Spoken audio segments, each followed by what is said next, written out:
Mes chers étudiants, sabah al-khair. C'est avec un réel plaisir que je vous retrouve dans le cadre de cette nouvelle intervention, nouvelle et dernière intervention à propos du programme d'économie monétaire et financière S4. L'objectif de cette dernière intervention est de faire un récapitulatif de ce que nous avons vu à propos de la politique monétaire, et plus précisément la troisième partie de la politique monétaire.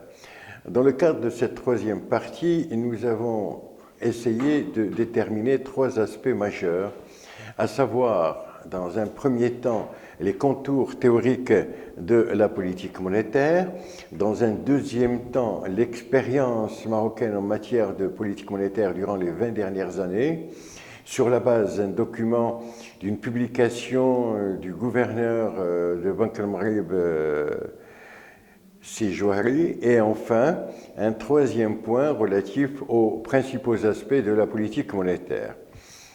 En ce qui concerne le premier point, à savoir les contours théoriques de la politique monétaire, nous avons essayé de préciser qu'il était nécessaire de déterminer trois phases essentielles, trois phases permettant de tracer les contours de la politique monétaire, les contours théoriques.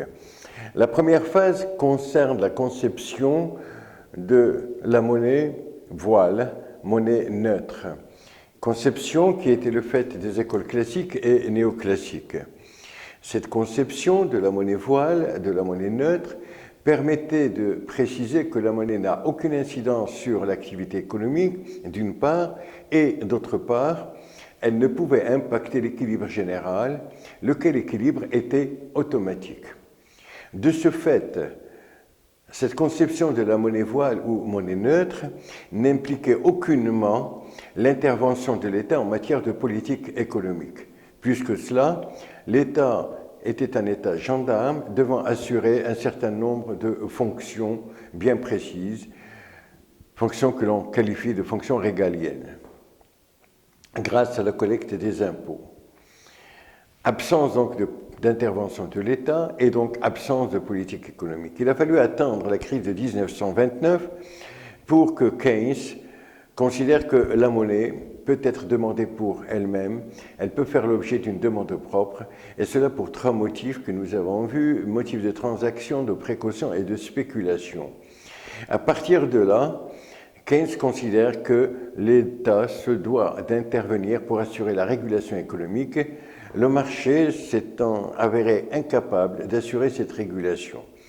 Et c'est dans ce cadre-là qu'intervient donc une nouvelle conception de la monnaie, une monnaie active, c'est-à-dire une monnaie qui peut impacter l'équilibre général, une monnaie qui peut permettre la croissance économique, mais une monnaie aussi qui peut lutter contre un certain nombre de déséquilibres. Et c'est l'objet de la politique monétaire. Cette politique préconisée par Keynes a permis une croissance extraordinaire durant 30 années et vers les années 70, il y a eu un essoufflement de cette croissance, un essoufflement de la croissance accompagné d'une inflation et d'un chômage, ce qui a engendré une remise en cause de la politique keynésienne, de la politique interventionniste et un renouveau du courant néolibéral représenté par l'école monétariste en particulier. Et c'est cette école qui a préconisé justement l'intervention de l'État, l'intervention de la Banque centrale en matière de politique monétaire, et surtout pour juguler un déséquilibre qu'il considère comme étant le déséquilibre majeur, à savoir le déséquilibre inflationniste. Et c'est cette conception de la politique monétaire qui a été adoptée par Banque al-Maghrib, et c'est cette conception que nous avons essayé de mettre en évidence dans le cadre de l'historique des 20 dernières années en matière de politique monétaire adoptée par Banque al-Maghrib.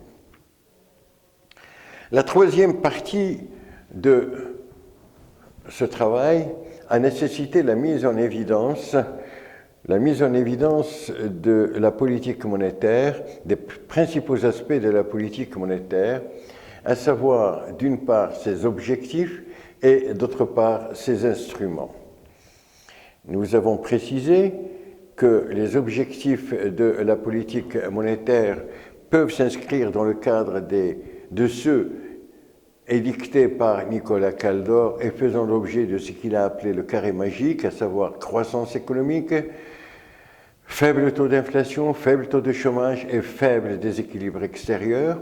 Mais nous avons précisé qu'il était irréaliste de considérer que l'on pouvait réaliser tous ces objectifs en même temps et qu'il fallait opter pour un ou deux objectifs, sachant que la réalisation de cet objectif ou de deux objectifs peut impacter négativement la réalisation des autres.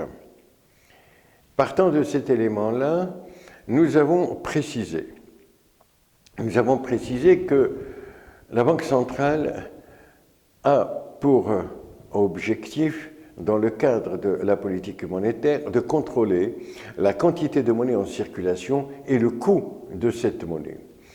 Et que cela risquait de poser un relatif problème, en ce sens qu'une quantité insuffisante pouvait engendrer un ralentissement de l'activité économique, alors qu'une quantité trop importante par rapport aux besoins de l'activité économique pouvait théoriquement, parce que les faits démentent cet aspect-là, engendrer des tensions inflationnistes.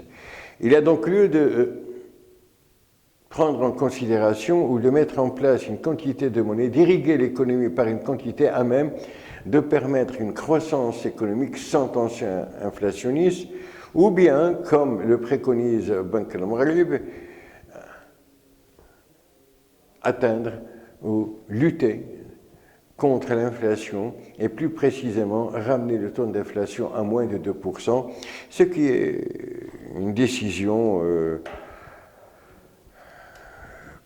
complètement conforme aux principes du monétarisme et adoptée par certaines banques centrales européennes, mais je pense que là encore, ils ont les moyens de leur politique, ce que nous n'avons pas.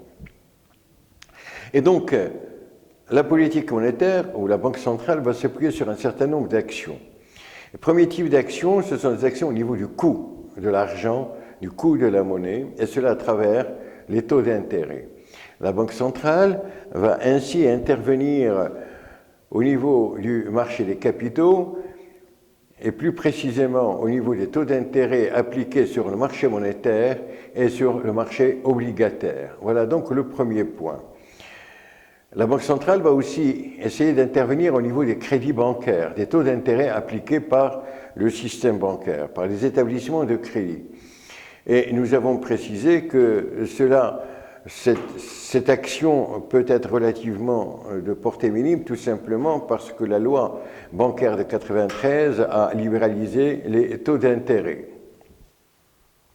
Le troisième type d'action que peut mener la Banque centrale est une action au niveau des taux d'intérêt administrés. Et nous avons précisé là encore que dans le cadre du décloisonnement indiqué par la loi bancaire, on a assisté à la disparition des institutions financières spécialisées et ce sont ces institutions-là qui pouvaient accorder des crédits à des taux bonifiés, des taux administrés. Donc leur disparition s'accompagne ipso facto de la disparition des taux d'intérêt administrés. Le second aspect relatif à l'intervention de la Banque centrale concerne la masse monétaire. La masse monétaire, donc la Banque centrale va intervenir au niveau de la masse monétaire et de façon plus précise au niveau de l'ensemble de ses composantes. Elle va intervenir au niveau de l'ensemble de ses composantes pour réguler la quantité de monnaie en circulation et donc pour agir essentiellement sur l'une des composantes majeures de la masse monétaire, c'est-à-dire la monnaie scripturale et de ce fait sur les montants de crédit distribués par le système bancaire. Je vous remercie.